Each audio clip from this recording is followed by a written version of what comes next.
Welcome back to the podcast. If I sound a little bit scruffy, it's because I am recovering from being sick. It is so good to be here today. I'm really excited. We are going to touch on the May energies and we are going to talk about spiritual work as a business or adding in spiritual work to your business. The other piece is we have our first question. So if you have a question for me on this podcast, you want me to answer, even if you're not sure if it's a fit or not, don't worry about that. Or if you're like, oh, this is too weird, I promise it's not. You can go into the show notes and enter the information. You can remain anonymous or not, your call. So, first things first, the May energies. What's really interesting to me about May is there's a lot of pockets of energy, and I don't often see pockets of energy in the month ahead. So, what a pocket of energy means is that we're going to be getting bouts and spouts, if you will, of energy that's going to kind of pop off. And this energy is going to pop off in a way where it's funny because the guides were showing me, they're like, it's electric. Things are electric in May. And what they showed me is, when there's a live wire or you go to, bring a piece of electricity to something, it's either going to make it burn out and fizzle or it's going to light it up. And so, what these pockets of energy are doing for us is we're having these bright moments of things almost like singeing and saying, you know what, I don't need that anymore. I don't need that story or identity or purpose or thing that it is I've been doing. The other thing is instead it may say, oh my gosh, you know what? Yes, this is it. This is what lights me up. This is what I love. Or I am on the right track and I do want to keep doing XYZ. So it's going to be very interesting because there's multiple of these pockets. It would tell me that this energy would be too much for us to hold if it was the whole entire month. So let's be grateful it comes in pockets. And also when something in our life gets singed, it's funny because it can feel tough sometimes to let something go. I was raised to not be a quitter. And so as an adult, it's funny because it is a good lesson to not quit. And then at the same time, it's a good lesson to know, no, sometimes it's time to quit things. So know that you can say, you know what, I've given this the college try and it's time to put something to rest. And maybe it's for good, maybe a new version of something that it is you've been thinking about or contemplating, maybe something new from it comes through. And then on the other hand, sometimes we put things to rest and there's grief, but there's also relief and excitement. And then the other piece is these things that are lighting us up. This can be existing relationships. This could be things that you've been wanting to do around travel or just experiences in life. One of the things that the team is encouraging is like around June, which it's May right now, but around the June timeframe is going to be good time energetically to kind of refresh your bucket list in life. Maybe it's your bucket list for the year, maybe it's your bucket list for life, but refresh it. And so start thinking about that in May. What are some things I might want to put on my bucket list?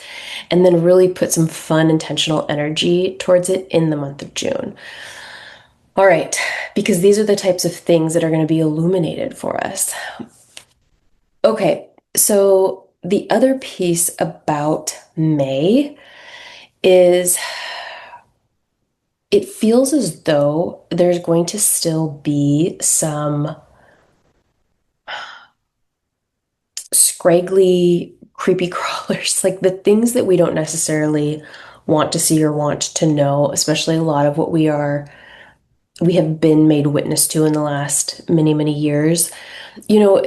We can know it's no longer a tinfoil hat to say that, sure, there are definitely people out there who don't have the greater population's best interest at heart, right? So the fact of the matter is we now know this and it can be, quite challenging in a lot of ways. And we're at this precipice, this turning point where we're being given the energy And they're even saying the challenge to say, and now what? As we take this information and knowledge into our hands, now what? So, the beauty of how these two energies work together, the energy, the electric energy of May, and then this, it's funny because the visual I'm getting, it's like we can see into the depths. This is so gross. I'm going to tell you what they showed me. It's like they showed me you lift something up and there's just like a bunch of larvae there. Ugh, gross. Gross. Anyway, um, but here's what's really good about all this. So these energies come together to help you and I further cultivate our highest and best alignment. And keep in mind, alignment doesn't mean balance or perfection or anything like that, right? It just means how do we keep finding ways to express to ourselves a life that we really love, loving ourselves, loving others. So with that, these energies are working together to kind of show us how necessary this is, that we continue to take steps forward and allowing ourselves to kind of release this burden and this sadness that we've been feeling about the reality. What I mean by releasing that is we need to continue to move forward with sort of this idea of, okay, a new plan, a new plan. Things aren't quite the way that we thought they were, so here's our new plan. And our new plan is to live vivaciously through the things it is we really desire to do. And where are we feeling called to spend our time and our resources? This actually has a bigger impact than we think it does. Have you ever done something like on your birthday? I remember I used to do this on my birthday day. I'd be like, I'm going to do whatever it is I want to do today. I'm going to eat whatever I want and do whatever I want. And I did that and I felt so relaxed. And I was like, well, wait a minute. It's not like I'm going and eating a whole cake. I still had a really great day, but the day it was chill. It was fun. It was relaxing. It was whatever I wanted to do. I didn't go crazy. And I thought, this is the energy I want to start embracing all the time. Like, am I doing the things I really want to do, or am I still living by that list and by all of the shoulds? So it really does just makes such a big difference. Okay. So, one other final piece on the energies for this month is really, really starting to cultivate in your heart and in your light your greater connection to all of the other energies, the beings, the entities of the light. This for you could mean something different than the other listeners on here. For some people, this might mean spirit guides, it might mean angels, it might mean ancestors, it might mean simply loved ones on the other side. It could mean a lot of different things, but cultivating in your heart and in your inner light the support you have from the other side and bringing it through and bringing it through. Okay. Speaking of bringing spirit through, I don't know what I was doing the other day when spirit dropped this gem in, but I have been feeling called to talk a bit more about spirituality and business on this podcast, which is one of this podcast topics. And I want to be mindful when talking about business in general because it can be really easy for anyone to get swept up into a lot of the promises of a great business. And the truth of the matter is, a business is like a relationship and it takes refinement and tweaking and effort. It takes a lot of effort. And it takes you getting out of your comfort zone and it takes you doing things, stepping into the unknown. One of the things Spirit has said in a client session, and I've reused this myself so many times, but they say there is no perfect blueprint for any business. If there were, every business would be successful. And the same is true for a relationship. So when you think about your spiritual work and how you're bringing it into this world, let's take a look at a couple of the reasons why you might do this. And this part's actually pretty important because as you grow your business, you need to make decisions based on this part. So I wrote it down. Please hold. Okay. So, what they were sharing with me is people in general, this isn't just for spiritualists in business, but businesses in general take place for one of these reasons or a combination of any of these reasons. Number one is to make money. Number two is to gain notoriety, become famous or well known for something, to leave a legacy. The third is to fulfill a purpose. And the fourth is to feel fulfilled.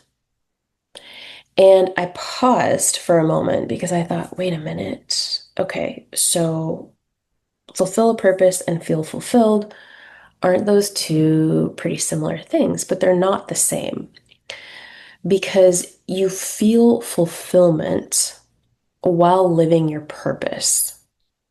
So I feel fulfilled channeling insights for this podcast for you. I feel fulfilled in client and group sessions. I feel fulfilled when people come to me and tell me how the work's had an impact on their lives and that they've embodied it, right? My greater purpose is ongoing. Your greater purpose is going to stretch you in different ways. Your greater purpose takes you on a journey. And then you feel fulfillment throughout it. So, now to reiterate, you have a business for one of these four reasons, or maybe a combination of any of them. Number one, to make money. Number two, for notoriety, to leave a legacy, for fame, to be known for something. Number three, to fulfill your purpose. And number four, to feel fulfilled. So when spirituality and business come into the mix, it poses a really interesting point to a lot of people because they feel so alive that they get to express this side of themselves that they probably haven't expressed. And it feels really good and very positive in nature. And people don't always want to assimilate the challenges of business acumen and business growth with that feeling. And so people will do this work for maybe for free, or maybe they do it pro bono. And the challenge there is if you're not getting a strong sense of fulfillment or that it's helping you deliver on your purpose and you're not making money at it, you're going to eventually start to waver and it's going to drain you a bit. So now, when you take a look at how it is that you bring forward your gifts in the world, you want to think, which of these am I going to be experiencing by doing XYZ? Which of these am I going to be experiencing by bringing forth my work? And there is a beautiful combination to be had amongst all four of those topics. I want to talk for just a moment about the notoriety or the leaving a legacy because I know a lot of people who feel in their heart and soul that they really do want that. And it's my belief that that feeling and that desire stems from a few different places. I actually think that one of those places is the fact that we need examples in our society of people who have done certain things so that other people and communities can learn from them. So, what I'm not talking about is the type of fame we maybe see on TV or social media. But there can be a place to be well known for something so that other people can benefit, if that makes sense. Now, when any one of these four things is, I just had to double check that I was recording. When any one of these four things is too far out of alignment, that's when businesses tend to, from a spiritual sense, sometimes have their challenges, right? If you focus too much on the money, well, you can still make a lot of money just by focusing on money. Um, if you focus just too much on one of the other areas, you may not necessarily have a business and you may peter out. So, thinking about that as you bring your own work and grow your own work in this field, allowing yourself to kind of go through the ebbs and flows of growing your work and say, okay, it's giving me one of these four things at any given moment. And sometimes you may just make money at certain parts of your business and maybe you're going through, a lull in life and it's not giving you the deep fulfillment, but a couple months later things are back on track and you have that sense of deep fulfillment and back on purpose again. I'm trying to think if that's ever happened to me. You know what? I think I have had moments of disenchantment in general, but they've been very, very short and fleeting. And yeah, I really think when you're aligned with your purpose, it really is one of the greatest gifts you're given in the world is to know your purpose because it truly just it invigorates you like nothing else. So here's one other final piece to all of this. A lot of businesses are strung together through hope and a prayer. And one of the things I would love to invite you to think about with your own is be a student of your business. So, for people to become wealthy or remain wealthy, you need to be educated about money. You need to educate, you probably have to educate yourself. Let's be real, at least in America. So, you have to educate yourself about money. The same can be said for your business. I want you to be a student of your business, be curious about it, and educate yourself on it and be smart about it. And know that it's going to have so many evolutions, but it's here to give you one of the greatest gifts in the world, as well as so many other people. All right, our third and final topic. We have our first question for the podcast. This one comes from Angela. And she said, do spirit guides have their own unique voices? Hmm. I love this question. And I love this question because I hadn't thought about it in this form before. So, whenever we talk about anything being a sure thing in the spiritual world, I always invite you, the listener, to listen to your own gut first. This comes from anyone. You should always listen to your own gut. Does this feel true to me? Does this feel true to me? Because the truth of the matter is, nobody has the answers. Basically, what I have done is based on the amount of hours in my personal life, with people professionally, with my loved ones that I've experienced, there's enough patterns that I can say things based on the patterns that I've witnessed in my own experience. And at the end of the day, things can always change and evolve. So, spirit guides are sort of a blanket term that our society uses to say, oh, well, that was a spirit guide, or that was a this or that. And it casts a very wide net. My understanding of what spirit guides really are is it is a teeny tiny group of incredible, incredible energies, souls potentially even, who are so, in such a darling way, so dear and close to us that it feels like us, it feels like ourselves. Many people have said to me, like, I think my spirit guide is me, and that's entirely a possibility too. Future you, right?